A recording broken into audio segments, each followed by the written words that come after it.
Hello, Mr. Sheye. Yes.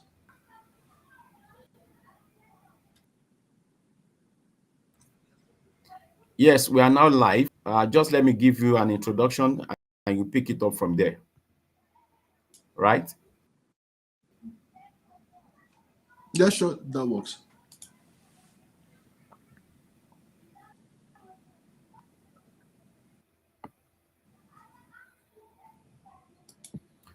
All right.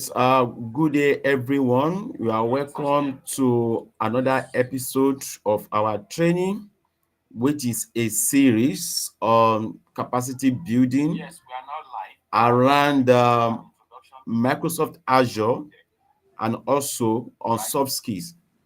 Yesterday, we looked at a technical section on data platform, and today we are having another episode which is on soft skill with a target on getting relevant skills and certification. I'm very, very glad to inform you that our August our August speaker is very much in the house. His name is Oluwaseye Olofinyo. Mr. Oluwaseye Olofinyo is a senior site reliability engineer at Micrometa. He builds and scales resilient, high-performing cloud infrastructures that drive business growth, reduce risk, and deliver measurable outcomes.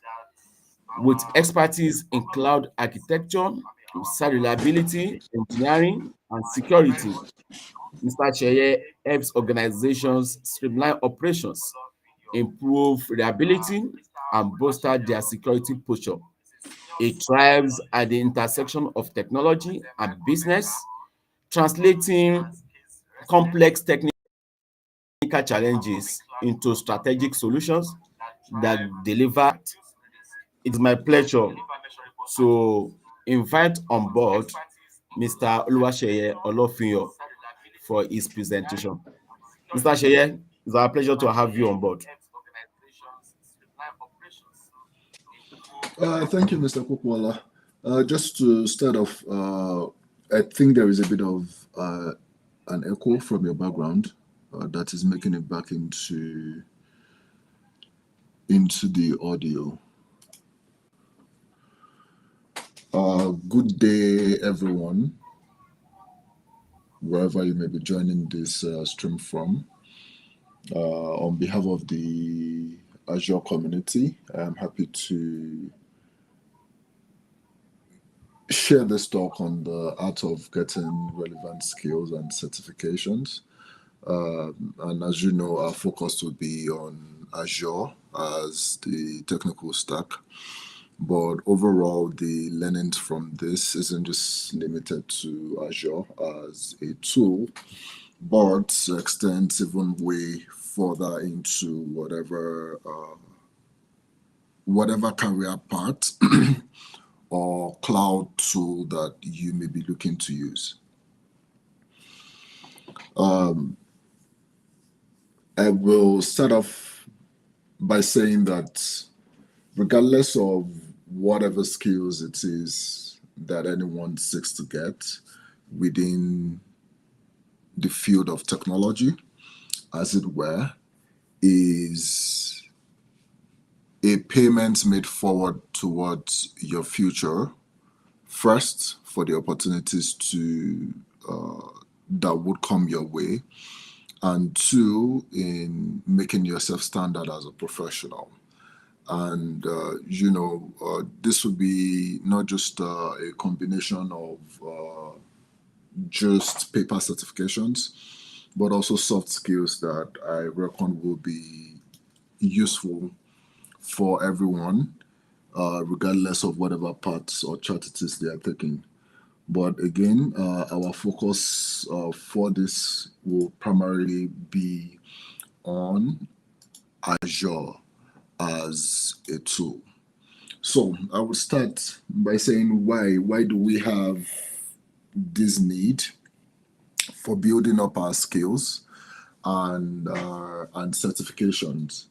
The first thing that stands out to everyone who is on this field or who is on the journey in becoming better in the field of technology is that we are in a landscape that is rapidly changing.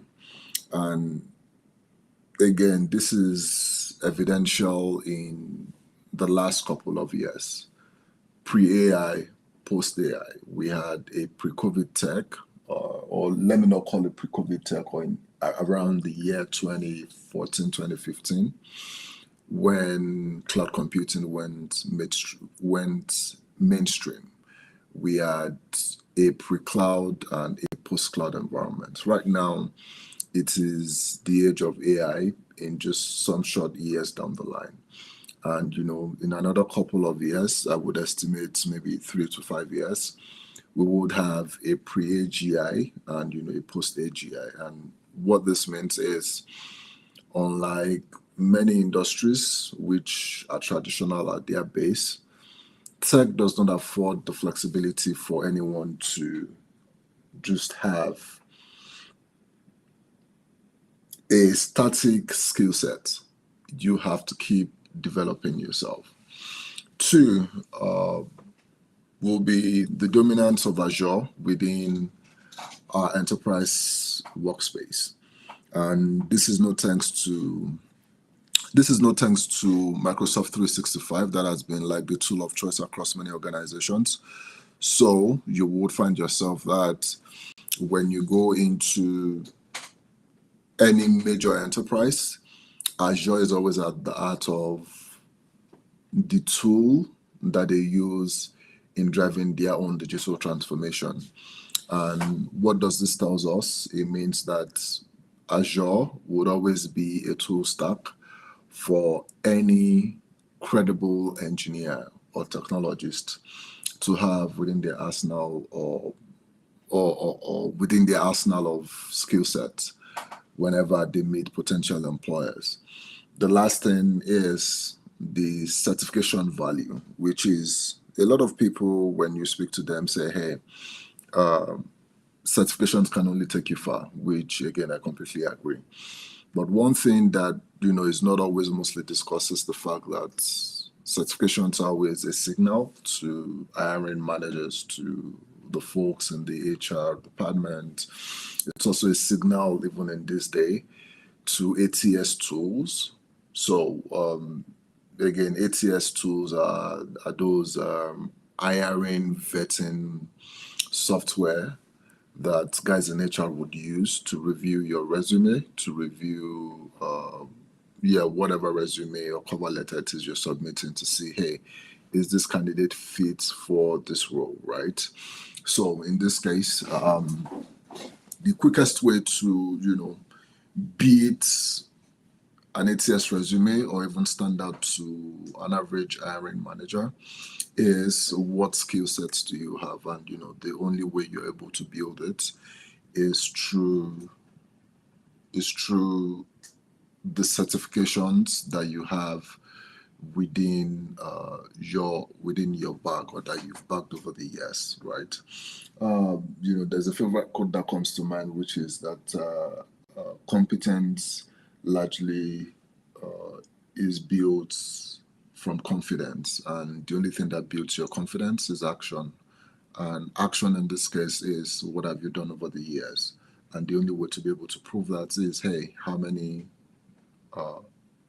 skill sets in what exams have you been able to prove what your skill set is? So see it as a signal, because at the end of the day, what we do as technologists within our ever evolving technological landscape is that we sell ourselves. And this is not just even limited to tech, it goes to every industry. And that is why maybe subsequently down the line, maybe we would have a talk on personal branding. But at the end of the day, this is all it comes to: being able to brand yourself, making yourself attractive to those who seek out your skill set and opportunities.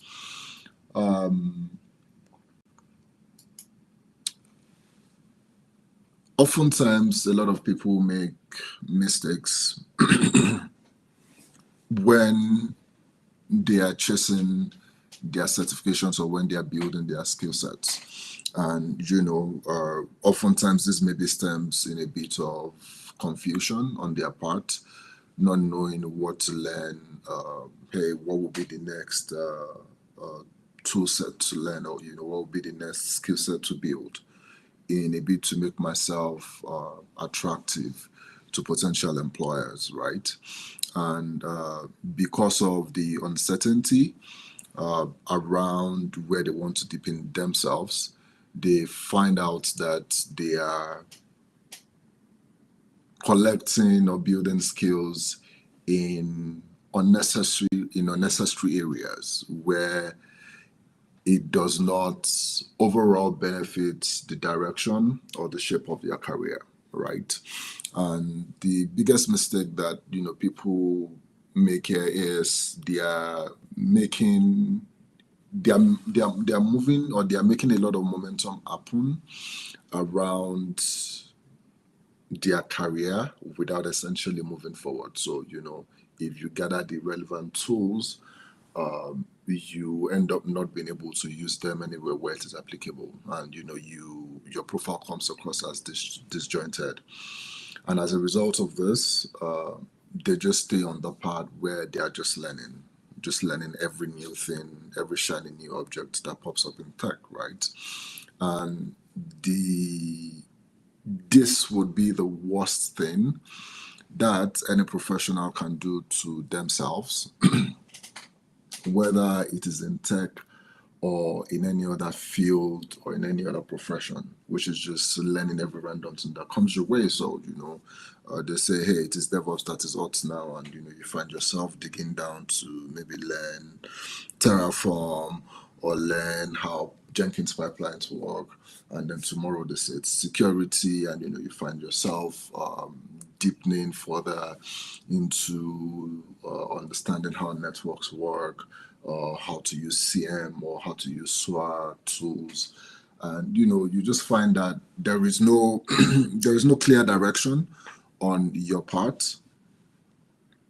There is no clear direction on your part as a professional, and the weight of all of this disjointed but again seemingly good certifications have no direct or clear-cut impact on your career. And as such, you just find out that you're stuck in the lobby, just waiting on the next opportunity to be called on, and not getting any of those calls. And how can you make this better? How can you transition from just learning mode, if you think you fall under this category, into the part where you become a lot more strategic with what your learnings are? And the very first part, that I would always encourage everyone to do is have a goal defined. And what does having a goal defined? It means know what the big picture is. So when you're coming into the industry, whether it is working with Azure, whether it is working with any other tool stack or any other cloud provider out there, what is your big goal as a professional within the space? I think, is this here? Yeah, I think we would have this down the line. But then the first ask is, what here do we have as the big goal, or what's the big picture? Once you have that pasted on the wall, it helps you to be able to build a roadmap from where you currently are to reaching that particular goal. And how would you do this, right? First thing is being able to pick what is relevant that aligns with that particular goal. So, do you want to become a cloud security engineer, or do you want to just be a security professional? And Azure is just a tool that you need to learn to be able to get better at this. With that, it helps you shape your perspective to say, hey, my understanding of my journey in Azure towards becoming a cloud security engineer then would be, I would have to understand cloud administration, which in this case will probably be an AZ104, and then taking an AZ500, which is the Azure Security Engineer role. And now that AI is in vogue, you can take I believe we have the AI 102, which is the associate AI engineer on Azure. And all of this in itself validates three things. The first one, which is the 104, would validate your understanding of Azure as a cloud provider and as a tool to be used within an enterprise. AZ500 deepens that knowledge of 104 by focusing on security, which is how do I secure the tools or the infrastructure that I've provisioned within the Azure environment. And then you have AI 102, which again in this case would be a new tool, right? And in this case, it does not change your core, which is security, but in this case, understanding what the AI features that are obtainable within Azure is, and ultimately bringing in your relevant or your overall picture, which is security, into the frame by understanding how can I leverage my AI 500, which is the overarching security knowledge of Azure, to be able to protect AI resources that AI 102 as a certification will validate for me as a professional. So again, that journey we can see is progressive. This would be unlike a situation where someone picks up an AI, or let's even start from the basics, which is starting with an AZ104, and from there you move into security AZ500, and all of a sudden you find yourself taking a DP400, which is maybe a data focused course, or you find yourself taking AZ500, which is the Azure DevOps. No, not 500 in this case, but 900, I believe. I believe it's the AZ400, I beg your pardon, which is for the DevOps guys, right? And at the end of the day, you see a lot of disjointed parts. This person has certifications in data, they have certifications in M365, they have certification in maybe in an MC200, which is the cybersecurity certification, and then they have an AZ500, which is security, and they're just scattered all over the place, and you can't exactly pinpoint what is the clear goal from this person's resume or from this person's profile, right? And you don't want to find yourself in that gap. The next thing to it will be matching your skill sets with industry needs. So right now, AI has just become mass market tool that everyone, whether in tech or outside of tech, is beginning to use. And as a result, it is important that we're able to pick skills and certifications that are relevant to this. So you don't want to also be buried in a goal that is not relevant. So imagine someone in the year 1995 or 1999, for instance, that said, hey, I just want to be a typist using a typewriter. Please tell me how relevant that skill would have been 10 years down the line in the millennium when we had computers available to everyone. We had a situation where this became a mass market tool, and right now we now even have AI tools that would automatically generate content for you. In some cases, would even build an entire web page for you, right? So as much as you are building or defining your goals, it is important to always align it to what is realistic within the industry.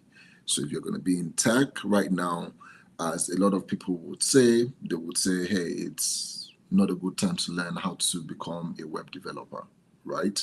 If you don't have those skills before now, then don't build a career path towards it, because what you think is a good skill to have right now, Lovable or a chat GPT or any other LLM out there is something that can spin up that particular web page in less than 5 minutes, right? And and that is just the basics of it. So now imagine when these AI tools become much more specialized. And what would happen is in a decade from now, it would not be a good skill set to actively build towards. As a result, there are much more other relevant areas of industry within the tech space that you could build your skill set towards, right? So again, this goes back to the original point, which is have a big picture goal, be flexible on how you execute towards it. So if the goal is to be a developer, then you know that if you're acquiring skills to become a web developer right now, then you should look towards transitioning towards development roles. You should look towards transitioning towards development roles that are geared more towards machines and how we interact with agents, right? That would be the overall goal of what you're looking at. So be malleable on that part. And then on Azure specific skill sets, which I gave an example of previously, would be to target the growth areas within Azure. Right now, in the last 3 months, we've had the AI 900, which is the fundamentals of AI in Azure, and we also have the AZ, I believe, 10.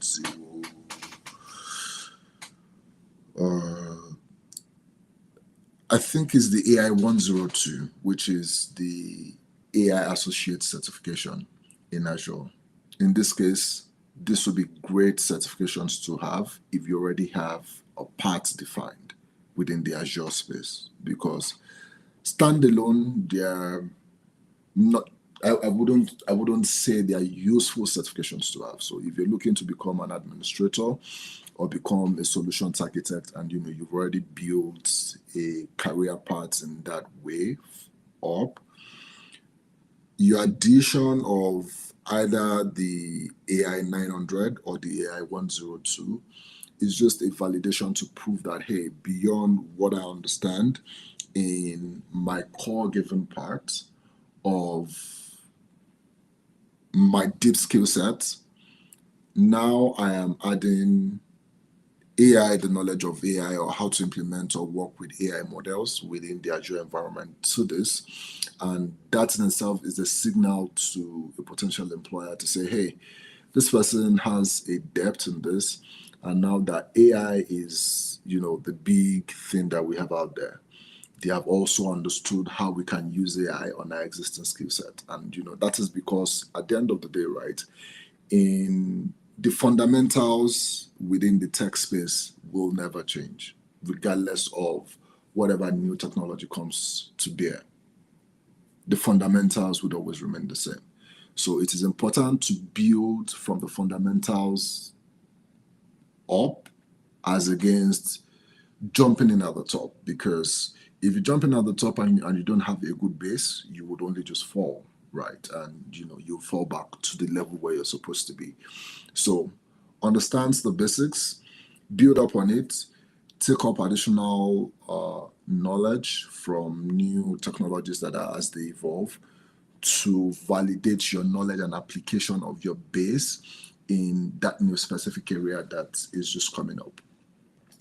Next will be what are the in-demand roles that we have within the Azure space. One of the long-standing roles that has been in place in this space has been working as a cloud solutions architect or as a DevOps engineer. They are like the top roles within our space, within the cloud computing space, as it were. And what would your solutions architect's role mean on an every day-to-day basis? It's just a skill to help organizations use technology, whether it's cloud, whether it's on-premise tools. It's essentially how can I help you to get better value out of this technology stack that you have, right? And this can mean, having POCs, making presentations to customers, writing POCs. And, when I mean writing POCs, it means being the glue, writing and opening up API interfaces, ingesting data across these API interfaces to ensure that whatever tool that these enterprises have, can easily be integrated within within a new solution, whether it's a cloud environment or it's another native environment that they want to use as well. But in this case, speaking to Azure, it would probably think of it as someone who has had M365 all of their life, deployed across a very big enterprise, and they're looking to move a bit of that workload into the Azure environment. So how would you come in here as an architect? What you will do essentially will be putting together an Azure Entra, for instance, to first manage identity for either users, creating service accounts for maybe a mix of on-premise applications. They also need to engage or interact with your Azure environment. And maybe you want to leverage maybe a PaaS environment, or you even want to go full stack by doing a leveraged Azure, an Azure Kubernetes solution where you have like your containerized environment, pull in an image, build a solution, or you even want to go as far as having an SAP deployed within the Azure environment, right?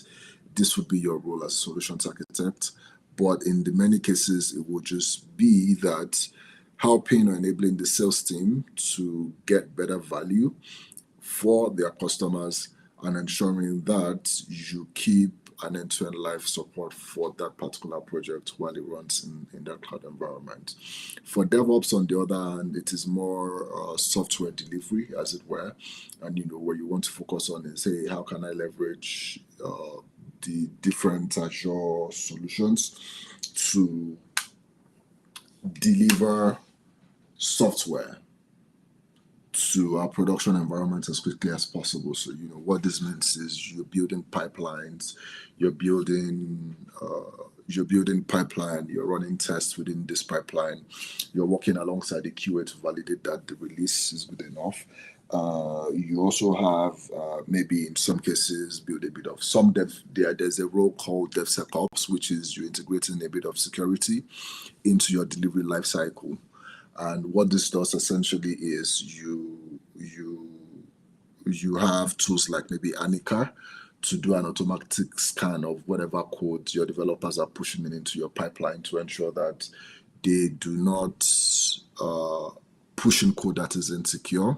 That is essentially static analysis for your code base, just to validate that, hey, what we have or what we're pushing into production is safe and is secure. And then, ultimately, we have other roles like security engineers, which is guys who are focused on just security within the cloud environments.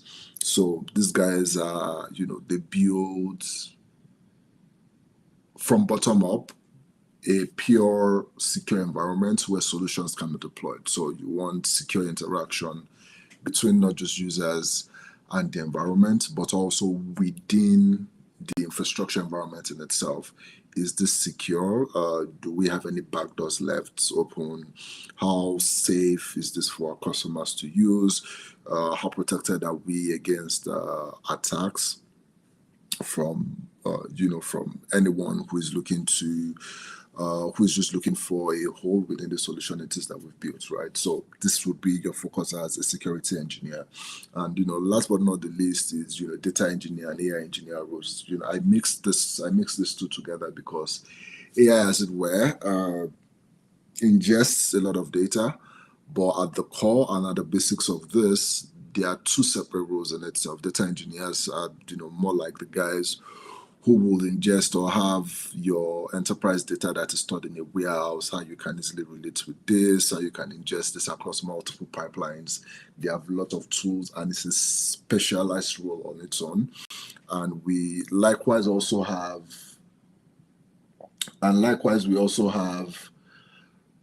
AI engineers, who in this case are guys who help build interaction with LLMs. I think in the last year we had roles like prompt engineering.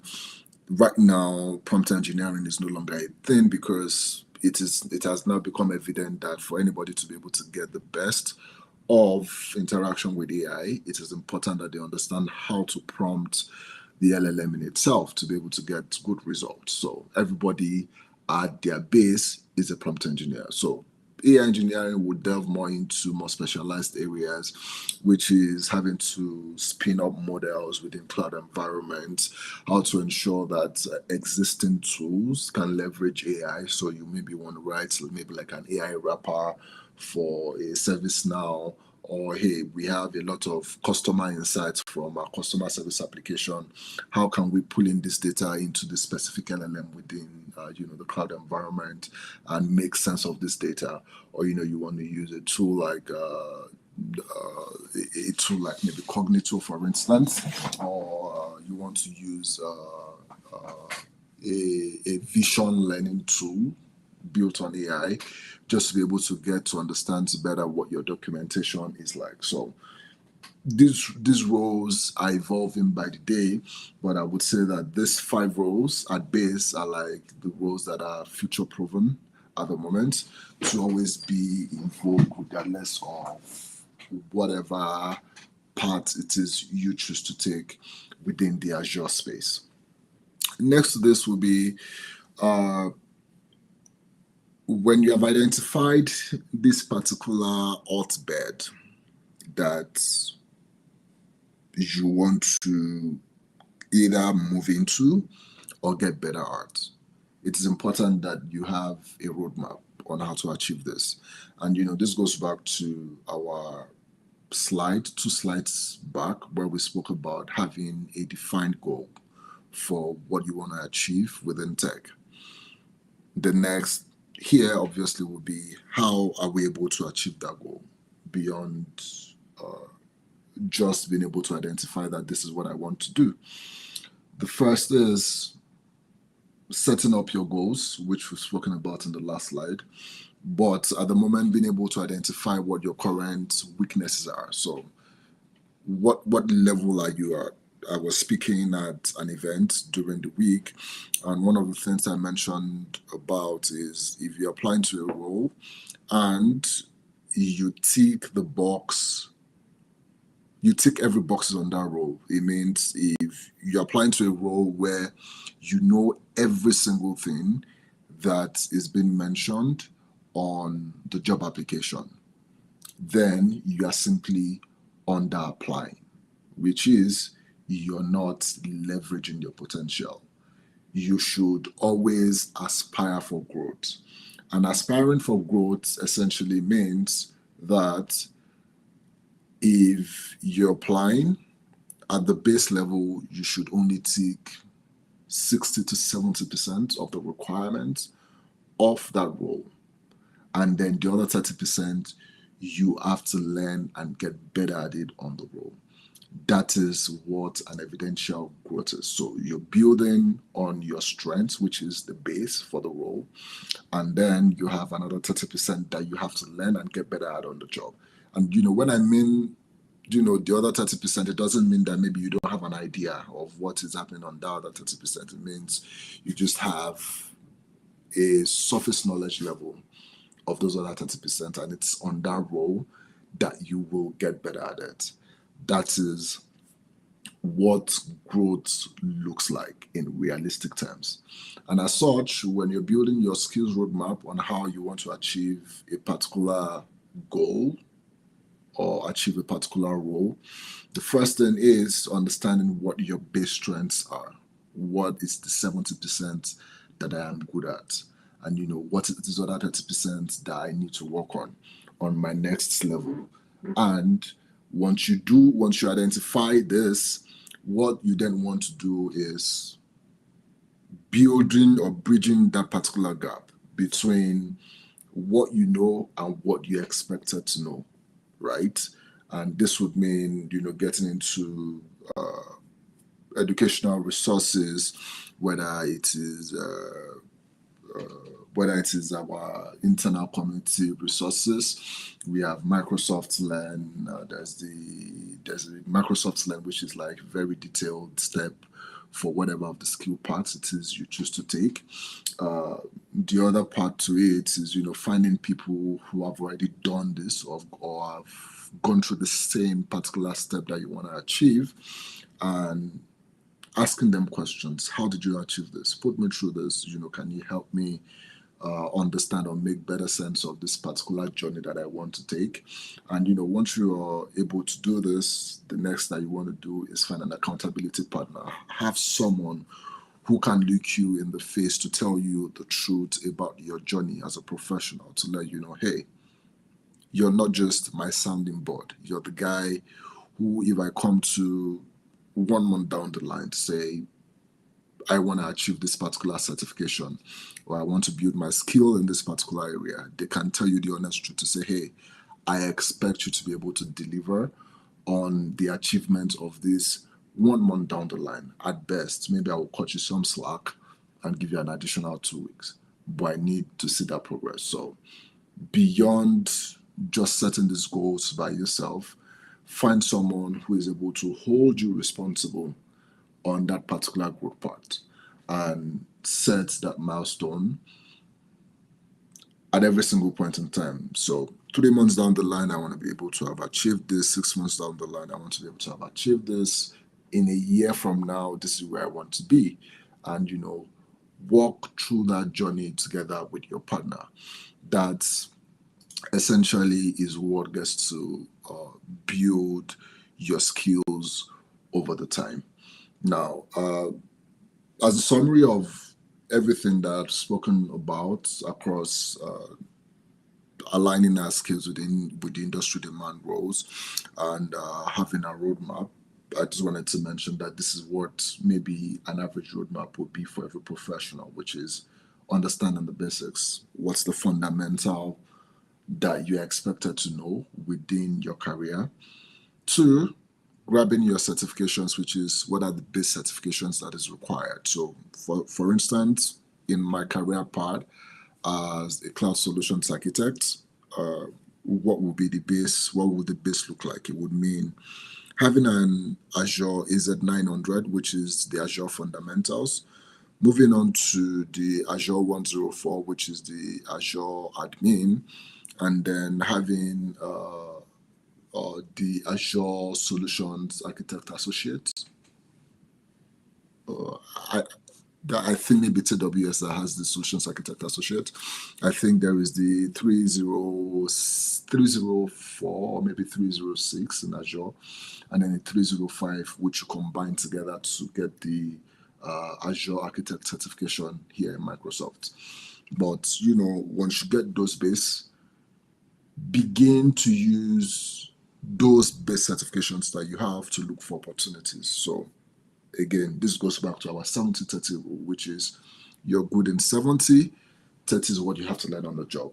So with your 70, go chasing opportunities, get that experience, within your network of professionals or mentors that you built over time, get them to give you a real experience. And when you're on that job, begin to prepare for your next level certifications, which is by building up your inherent skills that you need for every day-to-day job. This is not just technical skills, but soft skills as well. For a solutions architect, it means honing your presentation skills, being able to sell to the right audience, being able to listen. It's a good skill, being an active listener. And, on the technical arm as well, being able to understand how things work. So, you want to write a lot of maybe JavaScript, you want to write a lot of Python, or, you want to write Golang, if that's like a language within your tool stack, to understand how you can glue two applications together. And once you've built your skills to a level where you feel a little more confident about it, what you want to do is also reach for your top advanced level certifications, which is for every industry, there is like the highest level certifications that you can possibly achieve. So on the solutions architect part, we have the AZ305, or maybe the 400, which is for the DevOps. and then you want to go maybe for a TOGAF, which teaches you frameworks on implementing enterprise architecture solutions for big enterprises. Or you want with security, you want to take maybe CCSP, which is cloud agnostic, is just an overhacking certification that proves that you are very good in understanding cloud security regardless of whatever space this is in. Or if you're a DevOps engineer, you probably want to take the CK, which is the certified Kubernetes admin. Or you want to take maybe the CKAD, which is the application developer for Kubernetes as well. These are like top level certifications, but these are things that you only take when you have built expertise over time. Because at the end of the day, if someone is hiring you based on those top level certifications, they are hiring you because they know that the base level that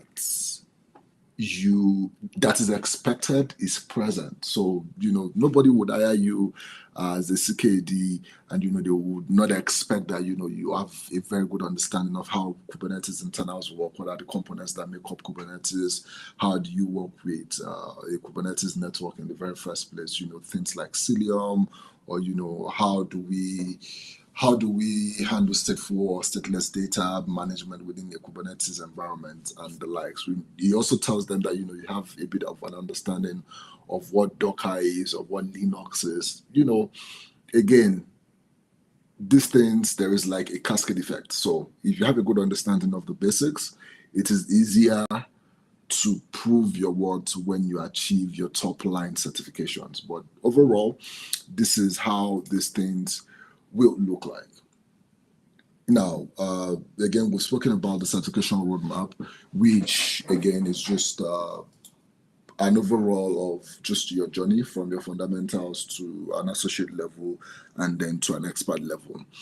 Overall, your associate level, or whatever level it is you find yourself, it is always a signal to the right people that you have that good recognition in terms of knowledge, and also you're able to prove to them that beyond not just achieving the certifications, I also have either it's transferable skills or soft skills to be able to sell myself to a potential employer.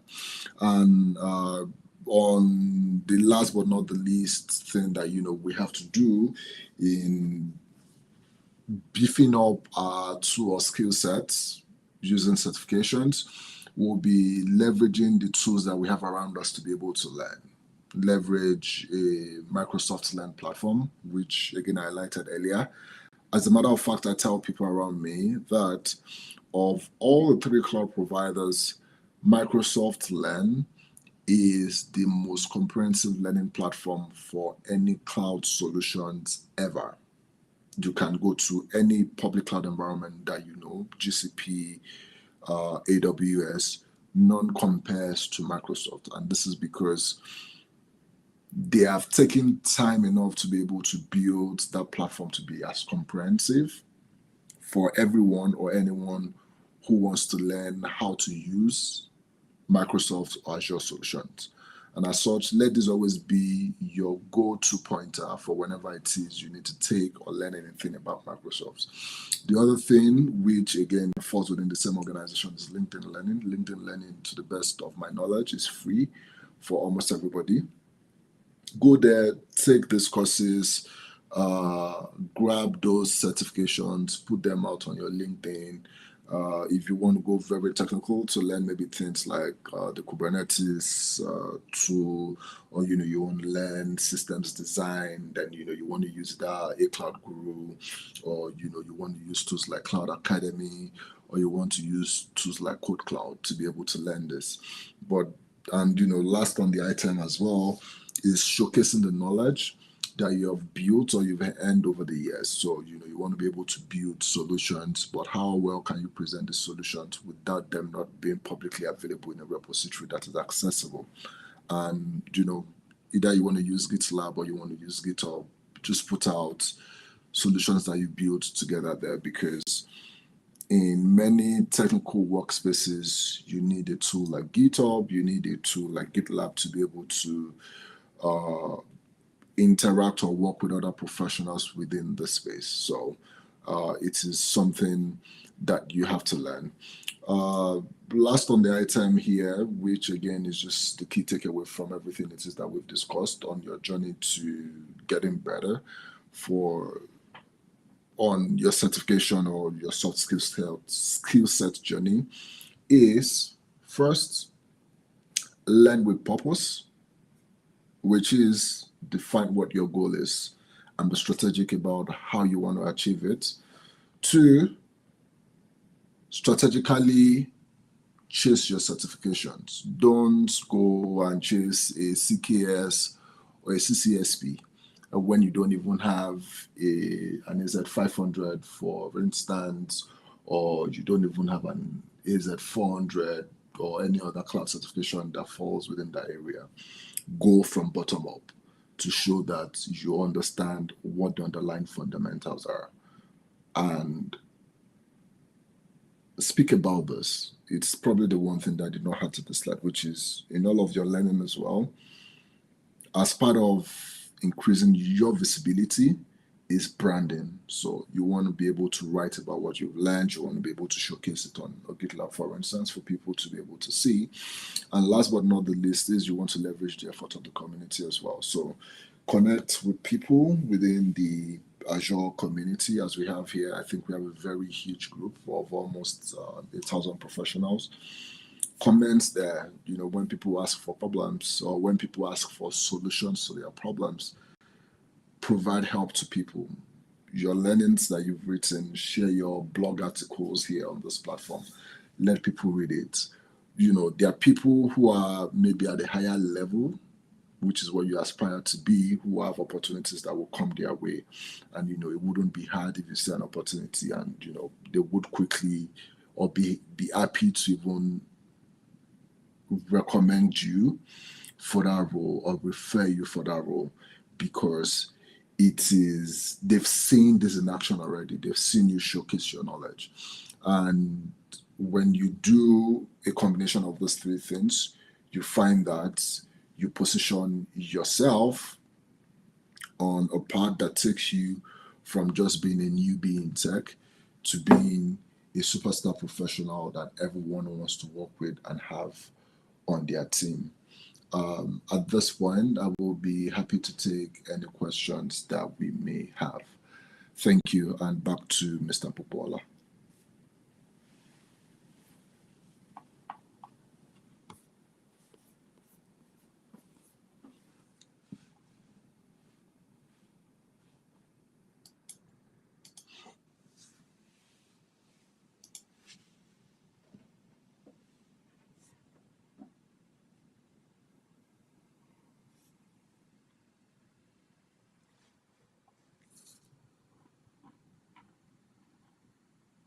Well, I'm guessing while we wait for Mr. Popola, I see a question from Adeyemi in the comment section.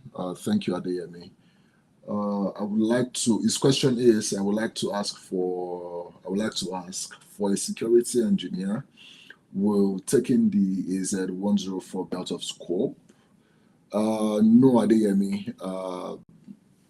If you're chasing a role as a cloud security engineer with a focus on Azure, taking an AZ500 without the 104, I would say, is the wrong order of things, because 104 certifies you in understanding what the basic administration of Azure resources are.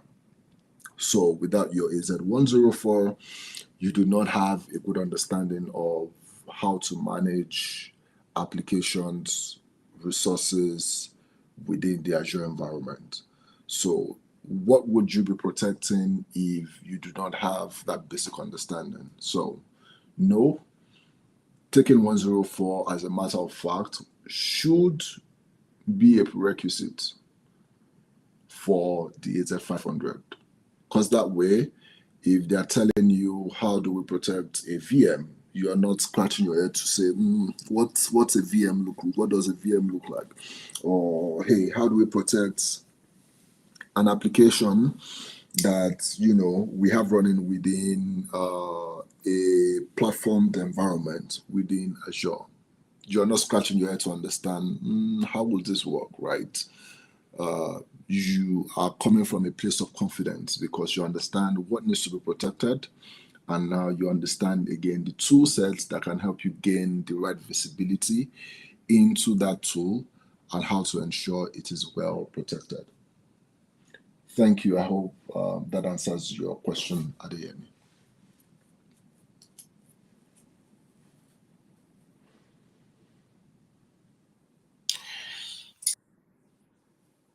Thank you so much, Mr. Sheye, for that beautiful um, presentation. I'm very sure that people actually enjoyed your session, and it has been a very insightful one. And I hope that we, the listeners, will take up the challenges of seeking for what are relevant for the future. Recently, I got a copy of the World Economic Forum report on the future of work, where it was stated categorically about those kind of jobs that will be out of circulation in the soonest possible time before 2030, and also the likelihood of other skills, the likelihood of other job roles that will be prompting up in the nearest future. Go are those days that parents were telling their kids, "Oh, I want you to be like this. I want you to be like this. I want you to be like that," without taking notice of the demand of the future. And that has been the essence of this Ask the Experts section, and I'm very sure that the audience, they really enjoyed your presentation. I've been on the lookout if we have any other questions. I'm not sure we have any. And so, in the absence of no other question, I think this would be the a very good point to call it a day. But before we do that, I want to give Mr. Sheye a departing shot for the audience in terms of what they need to take up from this section, so that when next they come to our section, they will know that okay, they got a follow for their time. Thank you so much. Thanks, Mr. Popola. Just before I take the pattern shot, I see a couple of other comments. One from Rebecca saying, "Great session. Thank you, Rebecca. And congratulations on passing Okay. the Z900." And for the AZ104, it's an exciting journey towards it, and I hope and wish you the very best as you prepare for that particular certification. If you need any help, please do not hesitate to reach out either on the community session, or feel free to reach out to any of us, the community leaders as well, for any help that you may require towards sitting for the exam. Uh, there's a follow-up question from Adeyemi. Is there a difference between a cyber security engineer, a security engineer, and an identity engineer? Yes, there is a difference, but the overarching principle is just security.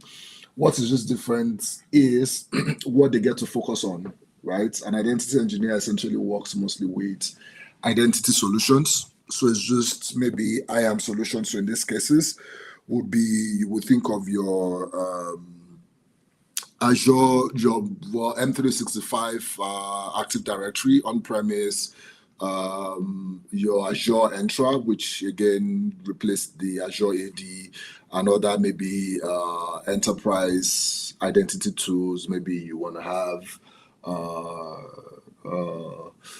I'm trying to remember the name of some big guys within that environment. Nothing comes to mind right now, but there are a lot of identity solutions out there. You want to have like maybe the IAM from AWS, for instance, as well. But overall, the role of an IAM engineer would be, hey, how do we manage secure, scalable identity management solutions for our environment?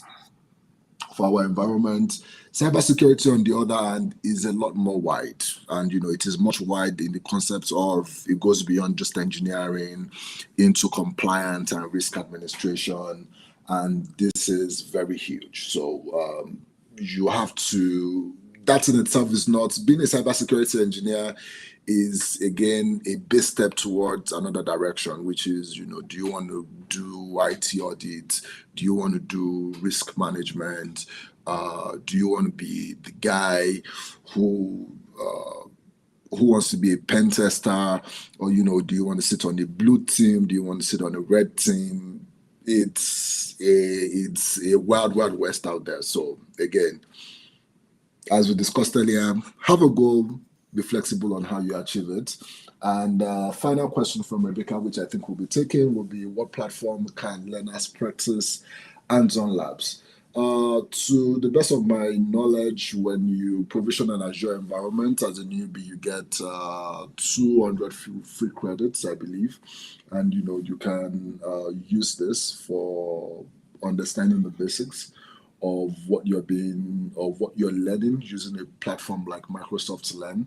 There are a couple of other solutions here and there, most of them mostly paid, that would provide you with hands-on lab environments, and you would have maybe a place like Code Cloud. I know offers that.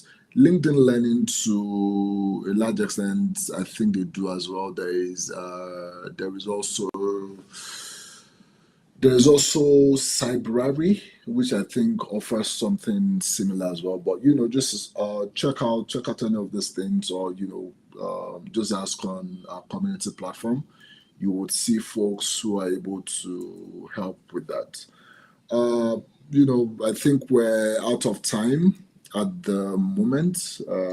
Just so we don't keep or extend this any further, my parting shot will be, for whichever of the skill sets it is you want to develop yourself in, find time to understand the basics, and only from there can you build up towards the future, regardless of whatever certification it is you take.